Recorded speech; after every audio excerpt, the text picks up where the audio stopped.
सविता और राहुल की शादी को 10 साल हो चुके थे। पहले सब कुछ ठीक चल रहा था, लेकिन समय के साथ उनकी छोटी-छोटी लड़ाइयां बढ़ने लगीं।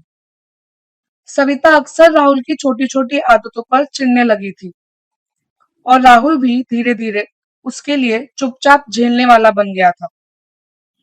एक सुबह सविता नाश्ता बना रही थी और उनका बेटा गुड्डू अपने खिलौनों से खेल रहा था। राहुल बर्तन धो रहा था, लेकिन ध्यान न देकर सभी बर्तन उलट-पुलट कर दिए। राहुल, थोड़ा ध्यान से काम करो, सब पानी से भीग गया है, सविता ने चिढ़ते हुए कहा। तुम्हें लगता है मैं जानबूझकर कर रहा हूँ? बस जल्दी निपटाना चाहता हूँ, राहुल ने थोड़ी चिढ़ के साथ जवाब दिया। जल्दी निपटाना और गलत तरीके से करना अलग बात है, समझ नहीं आता क्या? सविता ने जवाब दिया।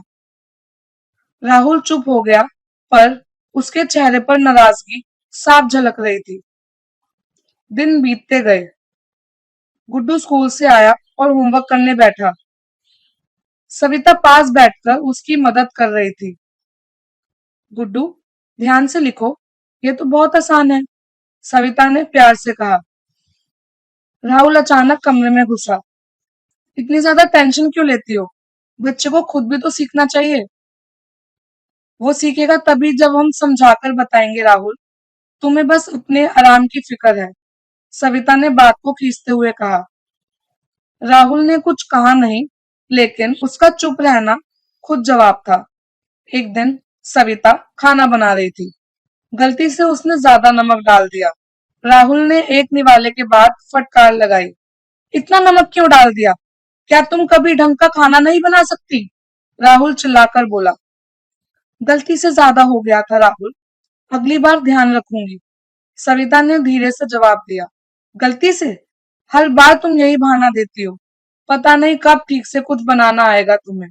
यह सुनकर सविता ने सिर झुका लिया। उसके पास शब्द नहीं थे। फिर एक रात राहुल ऑफिस से देर से लौटा। सविता ने पूछा, इतनी देर से क्यों आए? क्या कोई जरूरी काम था? प्रोजेक्ट में काम बढ़ गया था, राहुल ने जवाब दिया।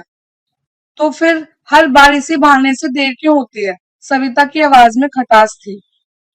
हर बार सवाल करने की जरूरत नहीं होती, समझ लो, राहुल ने बिना जवाब दिए कहा। इसी तरह हर दिन कुछ ऐसा नया झगड़ा उनकी जिंदगी में भरता गया। ना कोई समझौता, ना कोई समाधान। कभी राहुल के बिगड़ते काम, कभी सविता की छोटी सी भूल, कभी देर से वापसी, कभी बेवजह की नाराजगी, लगातार आरोप प्रत्यारोप। कभी राहुल सविता पर, कभी सविता राहुल पर। एक दिन सविता ने खुद से कहा, इतना नहीं चल सकता, समझदारी से बात करनी होगी। लेकिन झगड़े की आदत इतनी गहरी थी कि हर कोशिश के बाद भी झगड़ा हो ही जाता था। कुछ दिन बाद राहुल की बहन ममता का आना हुआ। इंस्टाग्राम और फेसबुक पर उसके लाखों फॉलोअर्स थे। ममता मुस्कुराते हुए बोली, सविता भाभी, घर में माहौल थोड़ा शांत सा क्यों है? आपको थोड़ा सॉफ्ट रहने की जरूरत है, सोशल मीडिया पे लोग सब देख रहे हैं, सविता ने धीरे से कहा। दीदी, समझना तो चाहती हूँ, पर बात करते ही झगड़ा हो जाता है। बस थोड़ा हंसी मजाक में सब ठीक हो जाएगा, वैसे कभी कभी सच सामने आ जाता है, नहीं? सविता ने हिचकिचाते हुए सिर हिलाया। फिर एक दिन अचानक गुड्डू बीमार हो गया।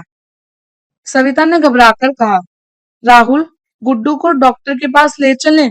राहुल ने बिना ज्यादा देखे बेमन से कहा, मुझे भी काम खत्म करना है, तुम ले जाओ। सविता ने चुपचाप गुड्डू को गोदी में उठाया और बाहर निकल गई। राहुल कुछ देर वहीं खड़ा रहा, मन ही मन महसूस कर रहा था कि शायद उसने सही नहीं किया, लेकिन कुछ बोल नहीं पाया। गुड्डू का बुखार बहुत बढ़ गया था। डॉक्टर ने सावधानी बरतने की सलाह दी। सविता दिन रात गुड्डू का ध्यान रखती रही। राहुल घर आता, पर बातचीत बस एक फॉर्मेलिटी बनकर रह गई थी। कुछ हफ्ते इसी तरह बीते। हर दिन एक नए झगड़े की वजह बनता जा रहा था।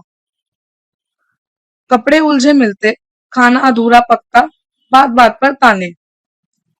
फिर सबसे बुरा दिन आया जब ममता ने उनके झगड़ों की वीडियो बिना उन्हें बताए सोशल मीडिया पर डाल दी। वीडियो में साफ दिख रहा था सविता का चिढ़ा हुआ चेहरा, राहुल की तकरार भरी बातें। वीडियो वायरल हो गई। जब सविता और राहुल ने वो वीडियो देखी तो उनकी आंखें भर आई। उन्होंने ममता को बुलाकर पूछा, दीदी आपने ऐसा क्यों किया? ममता ने बिना कोई पछतावा दिखाए जवाब दिया, फैशन बन गया है सच दिखाना राहुल भैया, लोग लाइक करेंगे। ममता का हाव भाव देखकर सविता और राहुल दोनों समझ चुके थे कि वो वीडियो ममता ने जानबूझकर डाली थी। सविता ने धीरे से बोला, शायद यही हमारी सजा है राहुल। पर राहुल ने कुछ भी जवाब नहीं दिया। उस वीडियो से सविता और राहुल दोनों की जिंदगी बहुत मुश्किल हो गई। मोहल्ले में बातें बनने लगी, लोगों से ताने मिलने लगे, हर तरफ उनका मजाक बनने लगा। एक दिन सविता चुपचाप बैठकर सोचने लगी। उसने राहुल से कहा, राहुल, ये जो सब हुआ है, ममता दीदी ने जो किया, ये तो उनकी सोच थी, पर हम दोनों की जिंदगी इस तरह बर्बाद नहीं हो सकती। हम भी अगर इसी गंदगी में उलझेंगे तो कौन बदलेगा?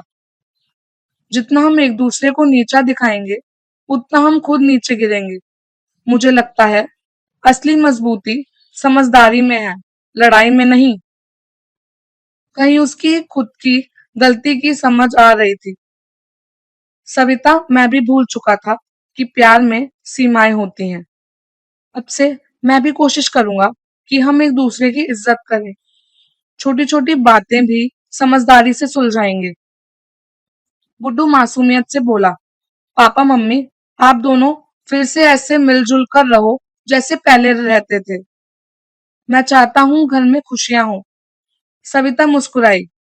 चलो राहुल, आज से हम अपनी सीमाएं समझकर आगे बढ़ेंगे, बिना आरोप लगाए, बिना बेवजह की नाराजगी के। राहुल ने धीरे से कहा, सविता, मुझे यकीन है अगर हम समझदारी से चलेंगे तो कोई भी बाहर का ताना हमारी मजबूती तोड़ नहीं सकेगा। और उस दिन से सविता और राहुल ने आपसी समझदारी, प्यार और धैर्य को अपनाकर अपनी जिंदगी को फिर से संवारने की ठानी। तो याद रहे दोस्तों, हर रिश्ते की सबसे बड़ी खामियां छोटी छोटी बातें होती हैं जिन्हें नजरअंदाज कर देना चाहिए, पर हम उन पर लड़ाई कर बैठते हैं। समझदारी की शुरुआत तभी होती है जब हम अपनी सीमाएं पहचानें और बेवजह एक दूसरे पर आरोप लगाने की आदत छोड़ दें। अगर आपको ये कहानी दिल से छू गई हो तो कृपया इस वीडियो को लाइक करें, और अगर आप इस चैनल पर नए हैं तो सब्सक्राइब करना ना भूलें ताकि अगली कहानी की जानकारी सबसे पहले आप तक पहुंचे। धन्यवाद।